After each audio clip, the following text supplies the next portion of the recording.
Bueno, pues vamos a continuar con la segunda parte de esta conferencia, la milagrosa existencia de Israel. Yisrael se dice en hebreo, Y-I-T, Yisrael.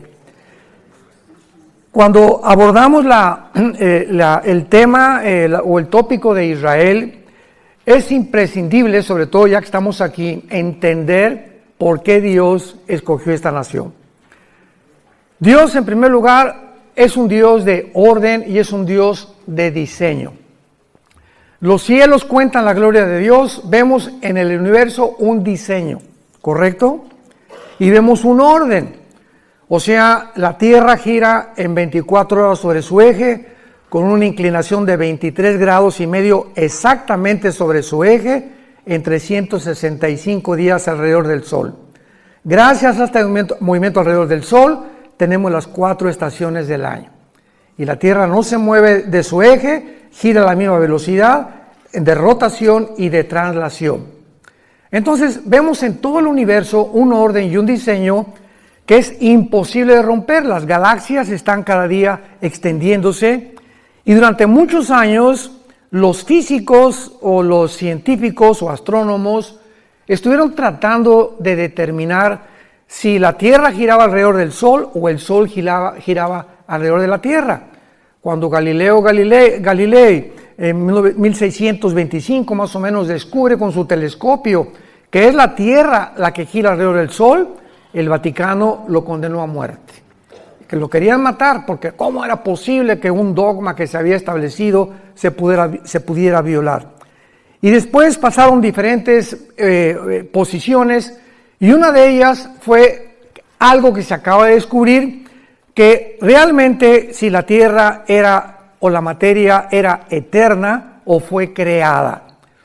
Entonces muchos astrónomos y científicos comenzaron a alegar que pues el universo realmente tenía que haber tenido un principio, y cuando comenzamos a entender la Biblia, por ejemplo en Hebreos capítulo 1 que dice, Señor, los cielos envejecerán, pero tú permaneces igual, nos muestra lo que hasta que se descubrió la primera y la segunda ley de la termodinámica, que es la ley base de todas las disciplinas científicas, porque todo se basa en la primera y la segunda ley de la termodinámica. La segunda ley dice que todo se oxida, que todo se echa a perder, así que la misma física estaba estableciendo que realmente la Tierra tuvo un principio y tendrá un final, que es lo que establece la segunda ley de la termodinámica, tal como la Biblia se adelantó a la física, como se ha adelantado a la genética, a la paleontología, a la antropología, a la astrología, a la antropología, etcétera, etcétera, y a todas las demás disciplinas académicas. La Biblia es maravillosa. Entonces la Biblia ya predecía hace más de 3,000 años que la Tierra tenía que acabarse. El Sol pierde millones de toneladas cada segundo de masa y todo tiende a un deterioro, tal como la Biblia lo profetizó. Muy bien. Una vez que Dios hace todas estas cosas, el orden y el diseño, crea al ser humano. Los ángeles fueron creados antes que nosotros. Y es lógico que al crear al ser humano, Dios nos tenía que dar leyes. Y a Dios le interesaba, por supuesto, que esas criaturas que somos nosotros, pudiéramos estar conscientes de su existencia. Los animales, los changos, los cocodrilos, los conejos, las tortugas, los insectos, las aves, no tienen conciencia de Dios. Y esta es la más grande diferencia. Si alguna persona me dice, ¿cuál es la diferencia entre nosotros? Como una vez a mi esposa y a mí nos dijo el pediatra de nuestros hijos cuando eran chiquitos, acostamos a Caleb un día y lo tenía examinando el pediatra y nos dice, miren el hoyito que tiene aquí en el coxis, es donde teníamos la cola.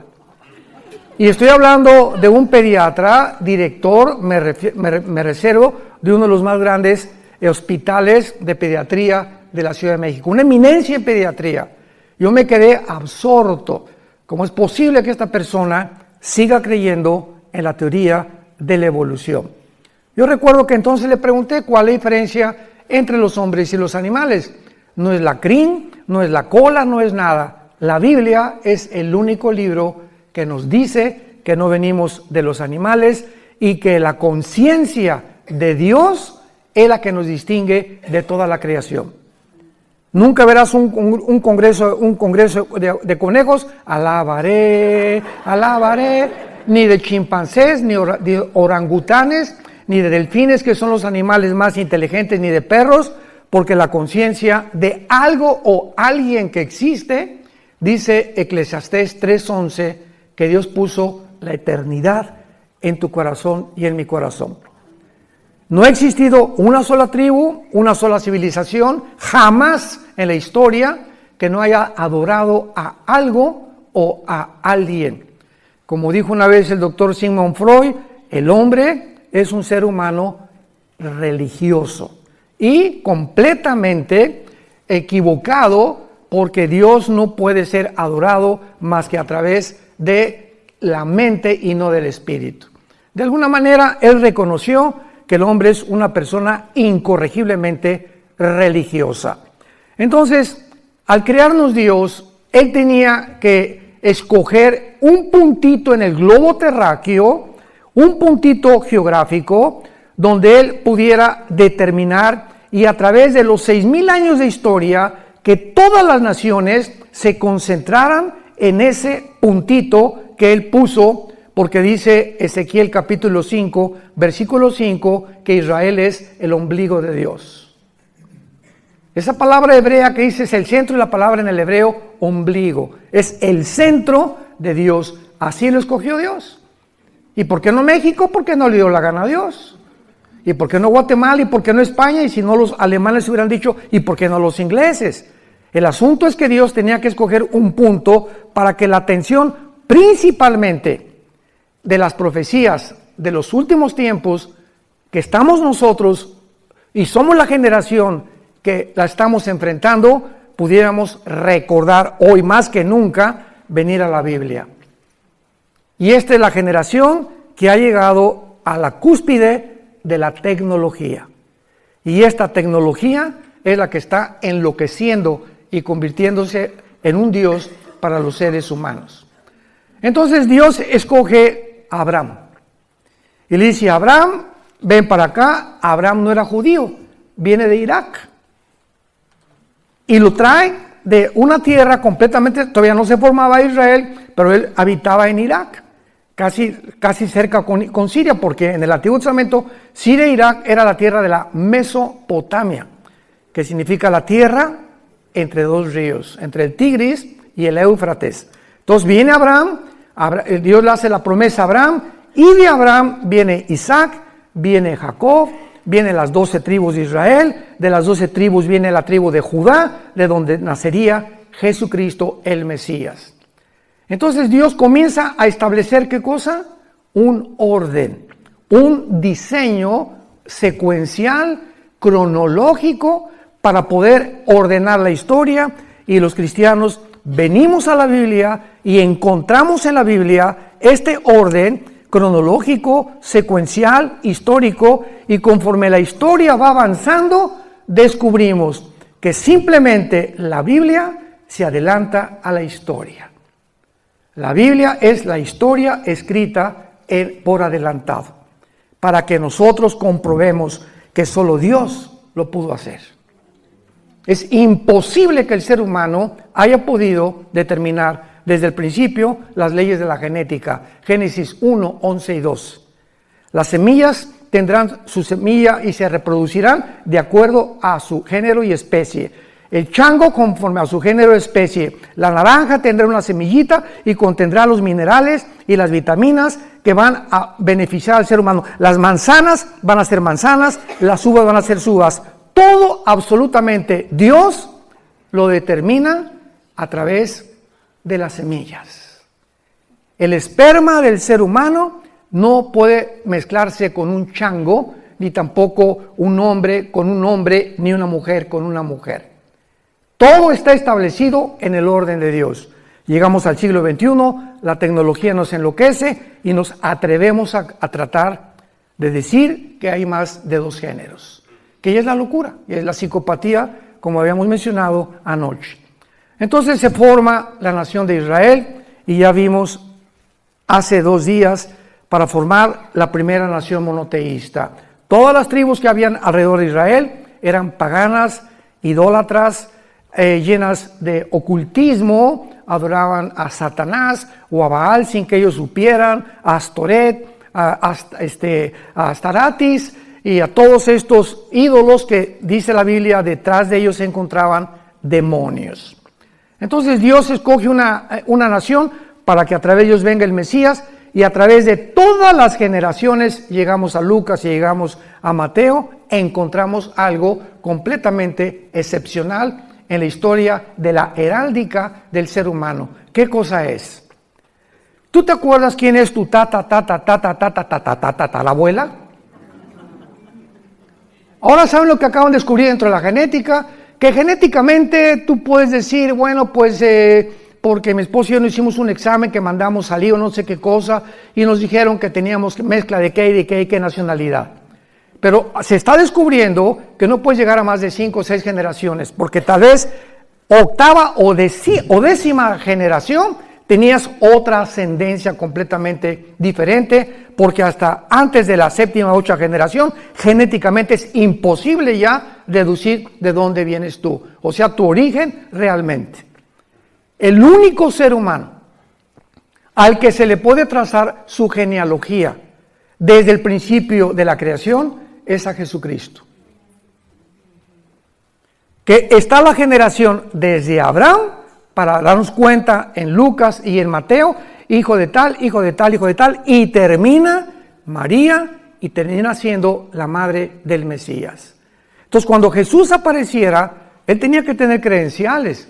Y él tenía que demostrar al mundo que él era el Mesías. Y cualquier persona que quisiera investigar, historiador o geólogo o antropólogo, la historia y la ascendencia de Jesucristo, la podía encontrar. Es la única persona que se le puede trazar la genealogía desde Abraham. Y lo hizo Dios a propósito para que entendiéramos que a través de esa nación que es Israel, era el único pueblo monoteísta. Y por eso hizo que expulsaran a todos los cananeos, porque se mezcló la genética de los ángeles, quisieron pervertir la genética en el capítulo 6 del Génesis, produjeron una raza híbrida. Fue el primer intento de Satanás de mezclar el esperma con otro esperma, una semilla con otra semilla, prohibido por las leyes de la genética de Dios. Tú no puedes mezclar un caballo con una burra porque nace una mula, y la mula es híbrida. Ya no se puede reproducir porque violó las leyes de la genética de Dios, que hasta 1954 se descubrieron. Hasta 1954. Por el doctor Crick y Watson, premios Nobel de Medicina. Muy bien. En segundo lugar, lo vimos también, pues Dios es el legislador de la moral. ¿Quién puede decir que es bueno o que es malo, menos en el tiempo que hemos llegado? Precisamente por ignorar las leyes de la Biblia, se inventan más géneros. Y nada más hay 2 géneros. Y ya cerrando la Biblia, la biología nos dice que somos macho y hembra, varón y hembra, por el cromosoma Y y por el cromosoma 2X de las mujeres. Y el momento que el esperma de mi papá fertilizó el óvulo de mamá, en el momento de la fertilización, los 23 cromosomas de mi padre y los 23 cromosomas de mi madre forman un cigote de 46 cromosomas, y en ese momento de la fertilización somos hombre o mujer. Desde la fertilización está determinado el sexo que tú y yo íbamos a hacer. Esto es impresionante. Y ya esta información del cigote, ¿verdad? Ya dice, tú vas a ser hígado, tu páncreas, tu sistema nervioso, tu corazón, tu piel. Imaginémonos el mecanismo y la inteligencia que existe dentro de una célula. Y tenemos billones de células, todos los seres humanos, conteniendo una información inteligente. Si yo voy en la playa y me encuentro un papel que dice, Chencho, te quiero, te callites y no me recogites. Bueno, este papel no lo escribieron los caracoles, ni los delfines, ni los changos, porque hay una comunicación inteligente, llámale como le quieras llamar. Pero aquí Chencho le está diciendo a su chencha que por qué se cayó, etcétera, etcétera. Esto no fue creado por las arenas de la playa. Entonces inmediatamente deduzco que esto lo escribió un ser humano. Y cuando te metes al microscopio electrónico y descubres que en cada célula de las billones que tenemos existe un código genético con información por el amor de Dios. José María y el burrito que los acompaña, como decimos. Aquí tiene que haber alguien que pudo en el input, o sea, poner dentro de las células una información. Y esa información inteligente no fue accidental, ni se formó de la noche a la mañana. Tiene que haber alguien detrás de eso. Dios entonces nos da las leyes morales. Amarás a tu mujer, no robarás, no fornicarás, no desearás lo que tu prójimo tiene, me amarás con todo mi corazón, etcétera, etcétera, los 10 mandamientos. Ahí están mis leyes morales, representan mi santidad. Yo soy un Dios santo. Si tú respetas mis mandamientos, te voy a bendecir. Y te irá bien en la vida, en todo lo que hagas. Si yo les dijera ahorita a todos ustedes, ¿quién quiere ser feliz? Solamente un loco diría, no, yo no quiero ser feliz. ¿Quién quiere tener paz? ¿Quién quiere que le vaya bien en la vida? Todo el mundo levantaría su mano. La segunda pregunta que te haría sería, ¿quieres pagar el precio? ¿Cuál es? Ser santo en toda tu manera de vivir. Y cuando hablo de la santidad, hablo del corazón, no de la boca para afuera. Porque Dios conoce las intenciones, lo que pensamos y los deseos que tenemos en el alma. Así que cuando nosotros comenzamos a entender ¿qué es el temor de Dios? El temor de Dios es la conciencia que Dios las 24 horas del día me observa. Sus párpados ven, sus ojos examinan a los hijos de los hombres. Él sabe lo que tú estás pensando ahorita, con qué soñaste, con qué te levantaste, cuando vas en tu carro, todo absolutamente Dios toma nota. Y conforme pasan 3 semanas, Pancho Pantera, yo tenía un plan para él y quería que subiera al siguiente escalón de mi conocimiento. Pancho Pantera se va a tener que esperar 3 meses porque lo tengo que traer primero a hacerlo entender que que sigue en desobediencia, va a seguir retrasando su desarrollo espiritual y las bendiciones que tengo para él. El pueblo judío, ¿cuántos esperó? 40 años en el desierto. 40, porque no entendieron. Geométricamente, una línea recta es un punto que te llega a otro y continúa. Un círculo en la geometría es un punto que parte y regresa al mismo lugar. ¿Qué hicieron los judíos? 40 años en el desierto, círculos. Salían y regresaban y nunca avanzaron. Siempre regresaban a lo mismo y a lo mismo, pues se quedaron muertos en el desierto. Y dice 1 Corintios 10, estas cosas sucedieron para nosotros, para que aprendamos que Dios exige, demanda la santidad. Y que seamos entendidos de cuál sea su voluntad. Y finalmente vemos en Romanos capítulo 9, versículo 4, que desde luego Israel tenía que ser la nación a través de la cual naciera el Mesías. Y como el Mesías tenía que ser varón, pues tenía que traer el cromosoma Y. ¿Me van siguiendo? No el X de las mujeres. Entonces, cuando visita el ángel Gabriel a María y le dice, vas a ser mamá, dice María, pues José y yo ni a Cancún nos hemos ido, ni la luna de miel, y me van a acusar de adúltera, y va a pagar un precio altísimo a María de embarazarse sin estar casada. Y a José igual, imaginémonos nada más, José amanece con la pancita, María, oye, ¿qué pasó? ¿El lechero pasó por aquí? ¿O qué fue lo que sucedió? ¿No? El ángel también le dice a José, el santo ser que va a nacer va a ser llamado Jesús, que significa, o en Yeshua en hebreo, el Salvador. Entonces, José no podía poner el cromosoma Y en el óvulo de María. José no podía fertilizar el óvulo de María porque el pecado se transmite genéticamente. ¿A través de qué? A través de la sangre.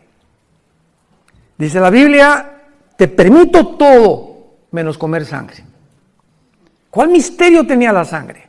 ¿Y por qué sería la sangre de Cristo la que nos limpiara? Porque la sangre representa la vida. Levítico 11:17. Cuando Jesús derramó su sangre, derramó su vida. Dice Levítico 11:17, porque la vida de la carne está en la sangre. Apunta a esto. La palabra vida en Levítico 11:17, si no me equivoco, es la palabra nepej, que se escribe nepesh en el hebreo, que es la traducción que se usa para designar el alma humana.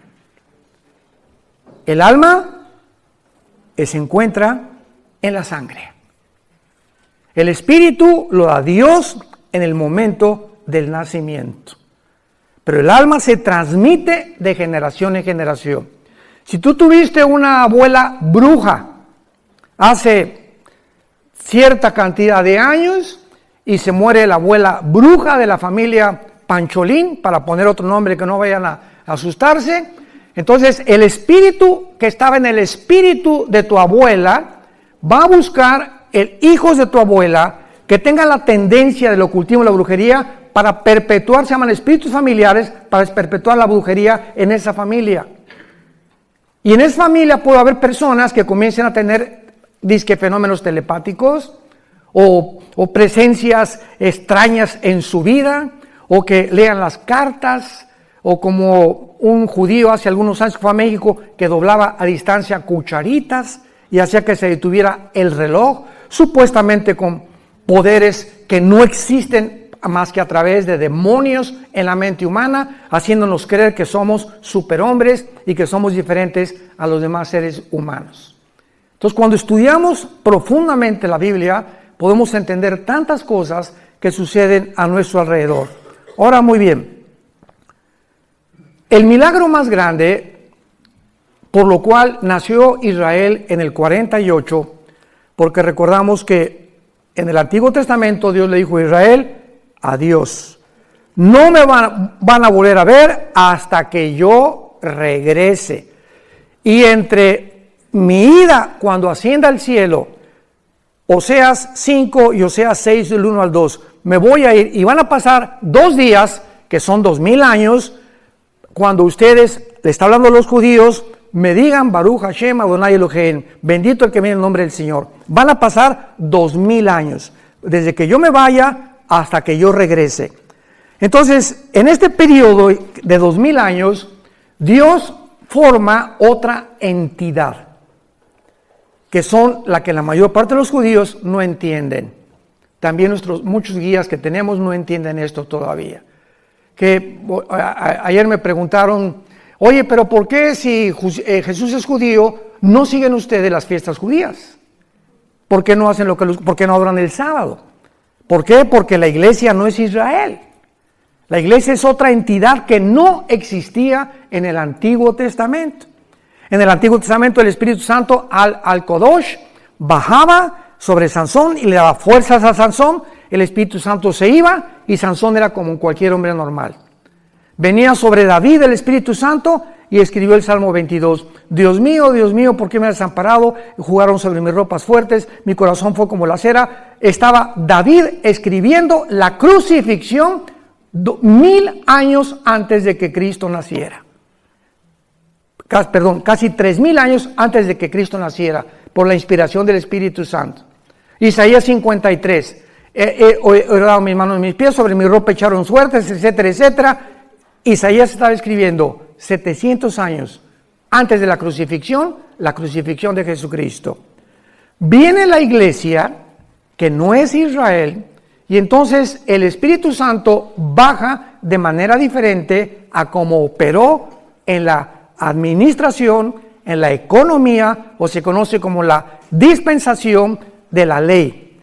Y ahora el Espíritu Santo baja sobre la nueva entidad que se llama la iglesia. La palabra iglesia viene del griego, de una raíz y de una palabra, si lo quieres apuntar, ek, que es un prefijo que significa fuera, y Iglesia, que se llama llamados.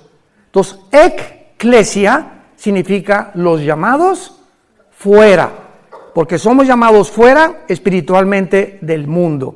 Entonces el Espíritu Santo viene sobre nosotros, entra sobre nosotros y nos sella. 1 Corintios 6, ¿qué no sabéis que el Espíritu Santo mora en vosotros y que ya no sois vuestros hasta el día de la resurrección? Cuando tú mueras y cuando yo muera, el Espíritu Santo ya no lo necesitamos. Nos vamos a la presencia de Jesucristo. Hasta ese momento, el Espíritu Santo nunca nos va a abandonar. Esto no sucedió en el Antiguo Testamento. La iglesia ahora es el cuerpo de Cristo. En el Antiguo Testamento no existía el cuerpo de Cristo. Los israelitas no eran el cuerpo de Cristo, lo somos nosotros.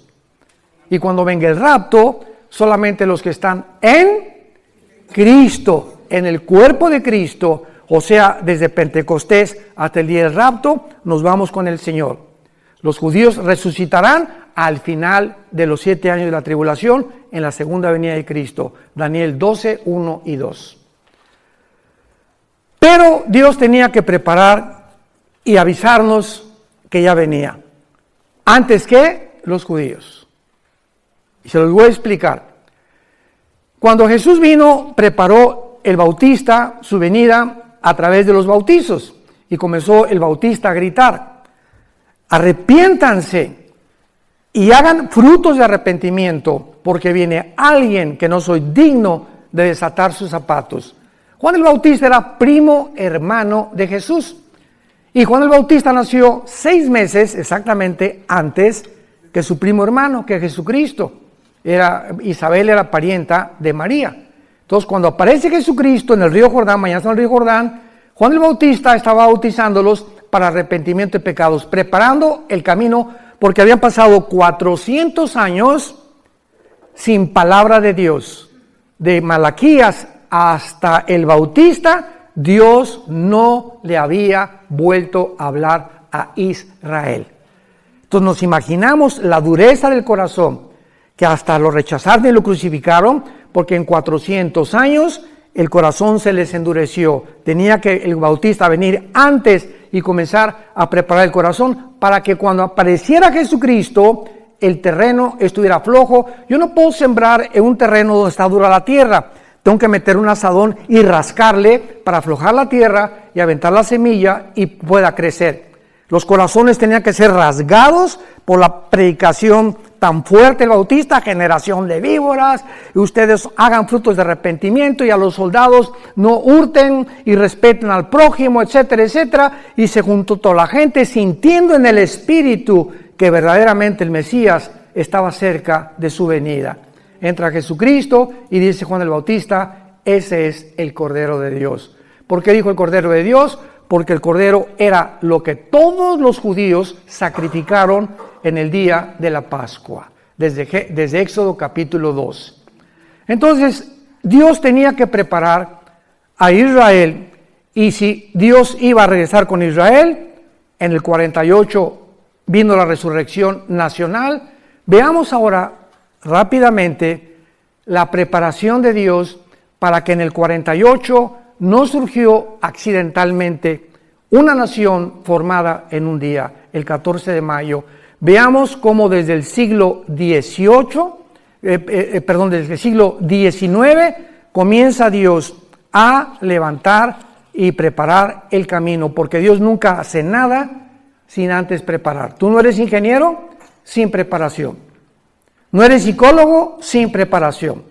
No eres Bocelli o Pavarotti. Pavarotti lo reprobó su maestro de canto porque no lo hacía, tuvo que prepararse, vocalizar 3-4 horas, un pianista 3 o 4 horas. Todos tenemos antes que ir primaria, secundaria, preparatoria, universidad, estudiar, que nos prepara para que finalmente nos entreguen un diploma o un certificado profesional.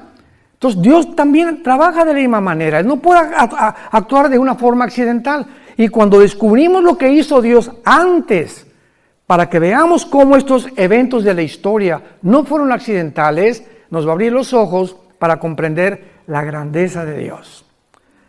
El Éxodo fue uno de los milagros más grandes que Dios hizo en el Antiguo Testamento, porque no cabe duda que fue el milagro más portentoso de Dios en el Antiguo Testamento. Rodeados por un lado los egipcios, enfrente del mar, ahora sí que para esto nos sacaste, Moisés, estamos entre la espada y la pared, y de una forma milagrosa le dice Dios a Moisés, diles que se estén quietos, shalom, que no se muevan y que vean lo que voy a hacer. Y de repente Dios abre el mar y entra todo Israel, atraviesa el Mar Rojo, viene el faraón con los egipcios y al meterse al Mar Rojo hunde sus carrozas y mata a todo el ejército del faraón. Este milagro debía haber quedado impregnado en las mentes de las futuras generaciones de los judíos. Y los judíos tenían la obligación de enseñarles a sus hijos, a sus nietos, etcétera, etcétera, acerca de este milagro, porque les serviría para recordar que Jehová pudo librarlos ¿de qué? De la esclavitud de Egipto. Hijito, ¿sabes por qué somos libres? Porque hace tantos años Dios hizo un milagro impresionante. ¿Qué abuelito? Abrió el mar, de veras sí, lo abrió de lado a lado y nuestros padres lo atravesaron. Sin embargo, se había profetizado que este milagro no iba a compararse con un milagro muchísimo más grande que la apertura del Mar Rojo. Veamos esto en Jeremías capítulo 23, versículos del 7 al 8. Porque para que Israel volviera a nacer, Dios tendría que seguir realizando muchos más milagros que nada más dividir el Mar Rojo. Y veamos algunos de estos milagros que Dios hizo para que Israel sobreviviera en nuestros días y la forma como Dios trabaja en la historia humana.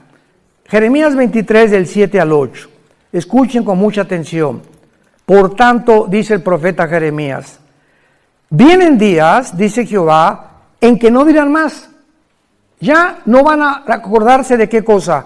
Vive Jehová que hizo subir a los hijos de Israel de la tierra de Egipto. Vendría un tiempo, dice Dios, en que ya no van a mencionar el Mar Rojo como el más grande milagro que yo realicé, sino vive Jehová que hizo subir y trajo la descendencia de la casa de Israel de tierra del norte y de todas las tierras donde yo los había echado y habitarán en su tierra.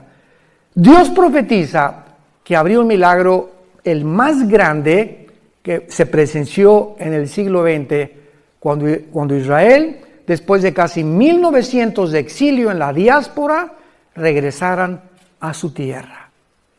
Y Dios considera el 14 de mayo de 1948 lo siguiente para nosotros la iglesia. Pasaron casi 2000 años, en 1800 vino la época de las misiones, el evangelismo, 1920, D.L. Moody, Billy Graham, otros predicadores, millones de personas fueron salvadas y la iglesia iba caminando, sí, ganamos a miles de personas, millones de personas caminando en el mundo. Israel ya, olvídate, la iglesia tomó el lugar de Israel. Se llama la teología del reemplazo, que es una herejía. Y comenzó a predicarse en las iglesias cristianas, que ya Dios se había olvidado de Israel, que la iglesia tomaba el lugar de Israel y que Dios ya no tomaba en cuenta a Israel. Y de repente, ¡boom!, volteamos los ojos. Regresaron a su tierra. ¿Cómo? Sí. ¿Qué significa esto? Que Dios no se ha olvidado de Israel. y que si está cumpliendo con aquel pueblo apóstata que lo abandonó, que lo crucificó y regresa a Dios a decirnos, no he acabado con ustedes, a ellos los comienza a sacudir también, y la iglesia, para que abramos los ojos desde el 48 y sepamos que ha comenzado la cuenta regresiva de nosotros. Las profecías de los últimos tiempos no podían cumplirse si Israel no regresara. Si Israel no regresaba, ¿quién iba a construir el templo? La Biblia menciona que va a haber una reconstrucción del tercer templo de los judíos. Si Israel no regresaba, ¿a quién va a perseguir el anticristo? Si Israel no regresaba, ¿cómo podían cumplirse todas las profecías que Dios le hizo a Abraham, Isaac y Jacob, Jeremías, Malaquías, Zacarías, etcétera, etcétera? Entonces, era necesario que Israel regresara a su tierra para que comenzaran a cumplirse las profecías de los últimos tiempos.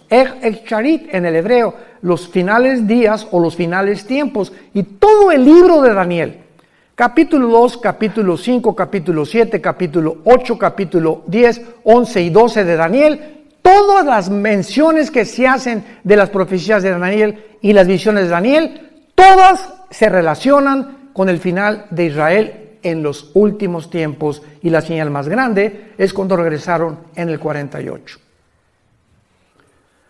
Ahora, muy bien, ¿cómo comenzó Dios a preparar el camino para que resucitara Israel en 1948? Número 1, vean ustedes en el libro de Esdras, en el Antiguo Testamento, la forma como trabaja Dios.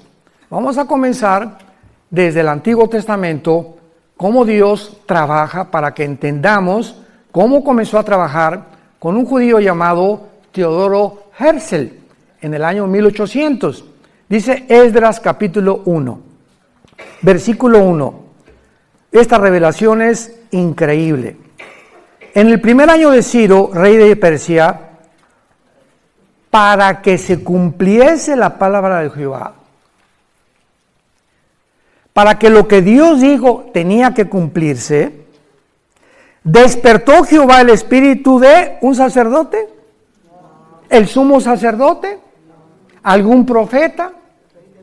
Dios tiene que trabajar a través de los gobiernos. Despierta al rey de Persia, que es actualmente Irán, porque hasta 1935 Irán se llamaba Persia y se le cambió el nombre a República de Irán. 1979, República Islámica de Irán, cuando sacaron al Shah, y entonces se establece el Islam en Irán como la religión, porque ellos son persas, no son realmente musulmanes ni árabes tampoco. Entonces Dios despierta a un rey, y este rey, ¿para qué lo despertó Jehová el Espíritu de Dios? Escuchen, hermanos, Dios tiene el poder también de obrar en las personas que no son cristianas. Porque en Isaías se le llama a Ciro el siervo de Jehová. Y muchas veces Dios trabaja en personas, en personajes, principalmente en gobernantes, para cumplir sus propósitos. Versículo 5. Entonces se levantaron los jefes, ya vemos aquí al pueblo de Israel, se levantaron los jefes de las casas paternas de Judá y de Benjamín, y los sacerdotes y levitas, todos aquellos cuyo espíritu despertó Dios. Subrayen esto los que trajeron sus Biblias. Cuyo espíritu despertó Dios para subir a edificar la casa de Jehová, la cual está en Jerusalén. Dios trabaja con el gobierno, porque si Israel no tenía el apoyo del gobierno, no podía Dios cumplir su palabra. Dios tuvo que concientizar al Dios Artajerjes, Nehemías capítulo 2, para que Nehemías regresara a restaurar las murallas de Jerusalén. Cuando Nehemías se presenta ante el rey Artajerjes de Persia, le dice: Señor, ora, dame gracia ante el rey, porque si tú no me das gracia ante el rey, no se va a cumplir tu palabra. Y Dios, cuando viene Nehemías y le dice, él era el copero del rey, Y un copero es el que probaba el vino para que no envenenara al rey. Los reyes antiguamente tenían sus coperos que probaban la comida y las bebidas antes de que ellos se las comieran, para evitar que murieran intoxicados o envenenados. Y Nehemías era el copero de Artajerjes, que era la persona de más confianza del rey, y le dice: dame permiso de irme. Tenía que Dios trabajar forzosamente en el corazón del rey para que Nehemías se pudiera ir, para que se cumpliera la palabra. Dios tiene que trabajar con los gobiernos para que la iglesia o el pueblo de Israel cumpla su cometido. Por eso confiamos, y nos dice la Biblia, sometámonos a todos los gobiernos.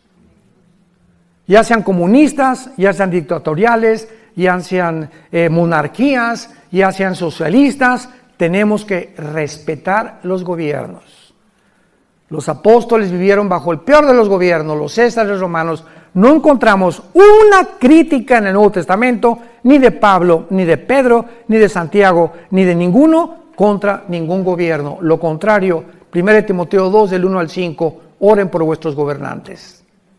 De nada sirven las manifestaciones, y esto y el otro, y déjenos, y muera, y derroquemos, y acabemos. Eso es lo que yo pensaba antes de ser cristiano, se los conté. Cuando me hice comunista y creía que una revolución social era la que iba a transformar México. Qué equivocado estaba, porque no conocía a Dios, ni a Jesús tampoco.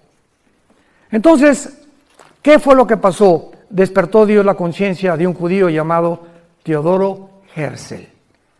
Y vemos nosotros que en el año 1800, más o menos, me dijo Isaac, eran como el 90, bueno, entre 85 y 90, este judío lo despierta el Espíritu Santo y comienza él a soñar que Israel ya tenía que regresar a su tierra. Y a principios del siglo XX, entramos al siglo XX, no había ninguna señal que pareciera indicar que Jesús regresara. Al comenzar el siglo XX no había ninguna señal que pudiera decir: nos encontramos en los tiempos finales. La primera en aparecer fue la declaración de Balfour, o de Balfour, decretada el día 2 de noviembre de 1917 por Balfour en Inglaterra, donde él apela a la Liga de Naciones para que ya Israel se le considere que regrese a su tierra. Pero había un problema. ¿Cuál es el problema para que regresara Israel a su tierra? Pues que el Imperio Otomano Turco, durante 500 años aproximadamente, gobernó el Medio Oriente. Pero tuvo que venir la Primera Guerra Mundial, otra preparación de Dios, que usó la Primera Guerra Mundial Dios, para que comenzara realmente a despertar el interés en las naciones, que los judíos tenían una nación y que se les tenía que regresar. En 1917 Palestina incluía al Israel moderno y a Jordania, pero en 1923 el general Allenby, inglés, entra a Egipto y derrota al Imperio Otomano. Entonces, de 1923 a 1900 aproximadamente 48, los ingleses dominaban el Medio Oriente, junto con los franceses. Y cuando llega el holocausto de los nazis, ¿qué hizo Satanás? Se acercan las profecías, porque aunque no las conoce todas, él sabe que le queda poco tiempo, dice Apocalipsis.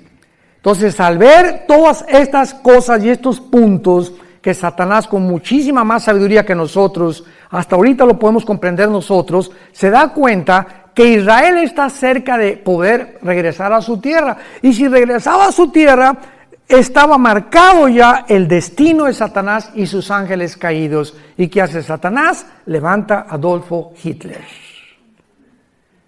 Vean ustedes, los que son historiadores y a los que les interesa la naturaleza humana, o psicólogos o psiquiatras, o como les quieras llamar. No existe ningún psicólogo, ningún psiquiatra, ningún historiador que pueda decirnos y contestar esta pregunta. Síganme con cuidado. ¿Por qué Adolfo Hitler, teniendo a Stalin de amigo un país comunista, teniendo a Mussolini y teniendo a Japón de amigos, Adolfo Hitler, y teniendo enemigos a Inglaterra, a Rusia, a Canadá y Estados Unidos, ¿por qué Adolfo Hitler? Vean qué locura. ¿Cómo es posible que sus más grandes enemigos eran Rusia, era Inglaterra, Canadá, Estados Unidos? ¿Por qué se concentra de repente en un grupito de personas étnicas llamados judíos? No tienen tierra, no tienen armas, no tienen ninguna oportunidad de sobrevivir. ¿Por qué se concentra en ellos con tanto odio? Esto nos demuestra una vez más el plan perfecto de Dios. ¿Qué hizo que Hitler le llamara la solución final? ¿Por qué torturarlos en Auschwitz y en campos de concentración a más de 6 millones? Obsesionado. Tengo que acabar con estos que se llaman judíos. ¿Quién produjo este odio jarocho? En Adolfo Hitler, claro que Satanás. Así es. ¿Y por qué Satanás produjo esto? Porque vuelvo a repetir, él sabía que si no se comenzaban a eliminar a los judíos, las profecías tenían que cumplirse. Y eliminó a 6 millones. Dios no permitió que eliminara a todos los judíos. Los judíos sobrevivieron el holocausto. Y esta fue otra de las señales que Dios mandaba al mundo. Si Hitler los hubiera exterminado, no existiría la nación de Israel. Vean cómo a través de los eventos de la historia podemos ver la mano de Dios desde arriba. Dios le ha dado libertad al ser humano, pero Dios es el que controla el destino de la historia humana. Que parecen contradicciones, ¿verdad? A pesar de que Dios nos ha dado la libertad y el libre albedrío, al mismo tiempo Dios tiene el control del final de la historia humana. Y la historia humana va a terminar exactamente como Dios lo estableció. Entonces no hay duda que los eventos de 1917 marcaron el inicio del regreso de Israel. Pero veamos algunas otras cosas más, aparte de que se previno el genocidio nazi. Cuando llegan los ingleses, todo lo que es el Medio Oriente no estaba como está ahorita. No está como está ahorita. Vean ustedes en Lucas. Esto es increíble y maravilloso.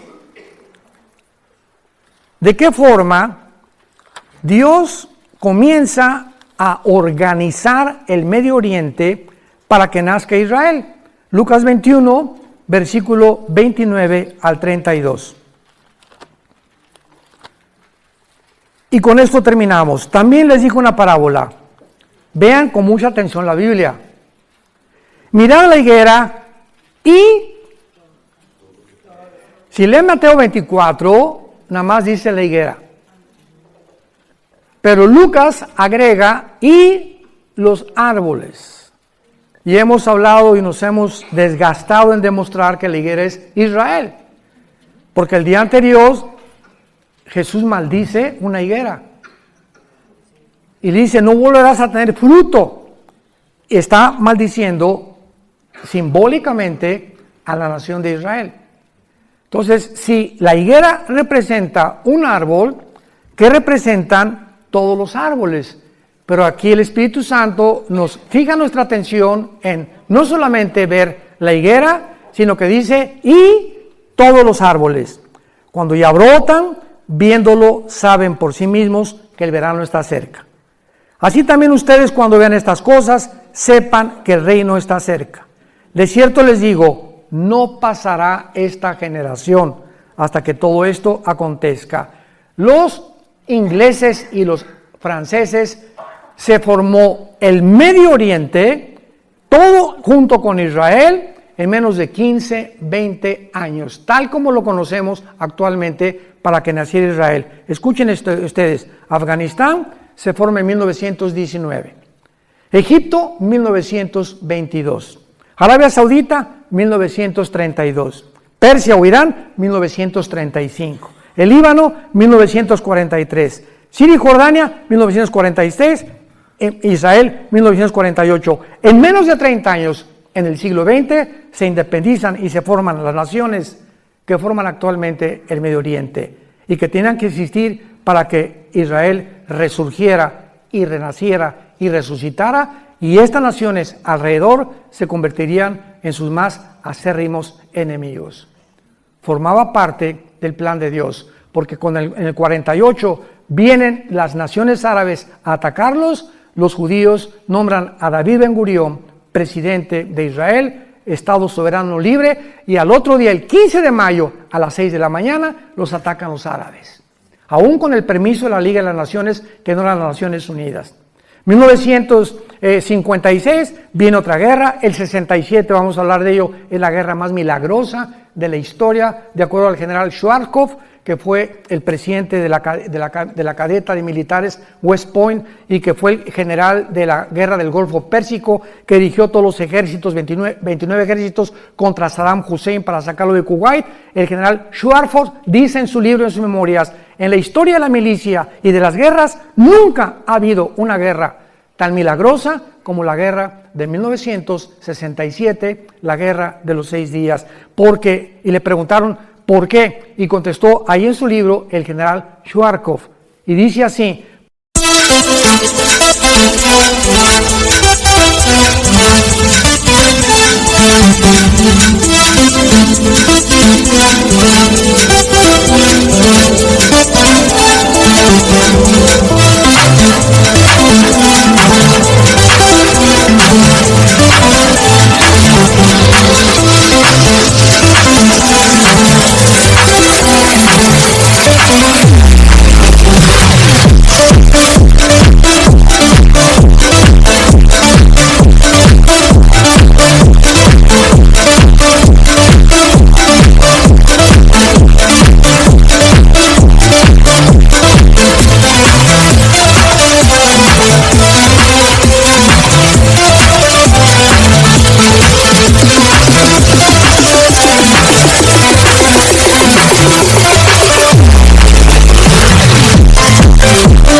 porque los israelitas tenían 12 a la 15ª potencia de salir vivos.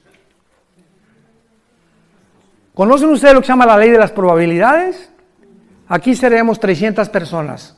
Pregunta, para que podamos entender y terminamos en este momento. Si nos rodea, somos 300 personas. Si nos rodea un ejército de 5,000 soldados, con metralladoras, y tenemos nosotros 20 rifles. Dentro de las leyes de las probabilidades, ¿cuántas tendríamos de salir vivos? Ninguna. Son las mismas probabilidades que en junio de 1967 los rodearon 22 millones de árabes a los judíos, dirigidos por el presidente Nasser de Egipto. Se comunicó con el presidente de Líbano, de Siria e Irak. Al final el rey Hussein lo engañaron que iban ganando, y se involucra Jordania también, 5 naciones árabes, sobrepasando de una forma espectacular a los judíos. Los judíos en 6 días toman los aviones. Hasta ahorita son los mejores pilotos del mundo. Y el primer día se van sobre Egipto a las 5:30 de la mañana, cuando estaban dormiditos, y en 1 hora barrieron toda la aviación de Egipto. Se fueron con Siria, barrieron todos los aeropuertos de Siria. Se fueron contra el Líbano. El 4º día no había aviación de los enemigos. ¿Por qué? Porque desde el aire se pelean las batallas con la oración. Esto todo es un símbolo increíble del cristianismo. Y ya que habían acabado desde el aire con todos los aviones, se subieron a los tanques de guerra. Y era una desarticulación de todos los ejércitos, que en 6 días a 22 millones, casi de 5 naciones árabes, las vencieron. ¿Saben por qué ganaron en 6 días? Porque el 7º tenían que descansar. Hasta con eso, esto es increíble. Cuando uno se traslada y uno comienza a ver, como ahorita ¿no? Estamos en Israel y vemos todas las maravillas y no comprendemos su historia, no nos podemos maravillar tanto como en estas noches. Mañana nos vamos a maravillar más porque estamos descubriendo que Dios demuestra a través de la nación que Él existe. ¿Por qué escogió Dios Israel? Porque es la evidencia más grande de la historia de la existencia del Dios Todopoderoso que tú y yo servimos a través de su Hijo Jesucristo. Amén. Te damos gracias, Señor, por tu palabra en esta noche. Gracias, Señor, por dejarnos escrito estas maravillosas revelaciones y hacernos comprender que eres un Dios de orden, eres un Dios de diseño, que has escogido la historia para escribirla, para que nosotros recurramos a las Sagradas Escrituras y podamos descubrir mediante la guía del Espíritu Santo las verdades escondidas. Porque tu palabra dice en Colosenses 2 que en Cristo están escondidos todos los tesoros de la sabiduría y del conocimiento. Y si tenemos a Cristo entre nosotros, su sabiduría y este conocimiento, Él quiere cada día impartirnos más y más y más. Porque el camino del justo es como la aurora, que va en aumento hasta que el día es perfecto. Pero muchos pueden detener este crecimiento y esta madurez por pecados no confesados. Por creer que el mundo nos puede ofrecer cosas más bellas y con mejores valores que la palabra de Dios. Como dice Salomón en el capítulo 3 de Proverbios, adquieran sabiduría e inteligencia porque vale más que los diamantes, que las joyas, que las perlas, porque los diamantes compran realmente las cosas materiales, pero la sabiduría te hace vivir en bienestar con tu esposa, con tus hijos, y la sabiduría te va a enseñar a qué cosas en la vida debes dedicar tu existencia. Gracias, Padre, por tu palabra y por la sabiduría dentro de nosotros, inexplotada, que todavía permanece Jesús esperando revelarnos a través de nuestra consagración cada día más y más para su gloria eterna. En el nombre de Jesús. Amén.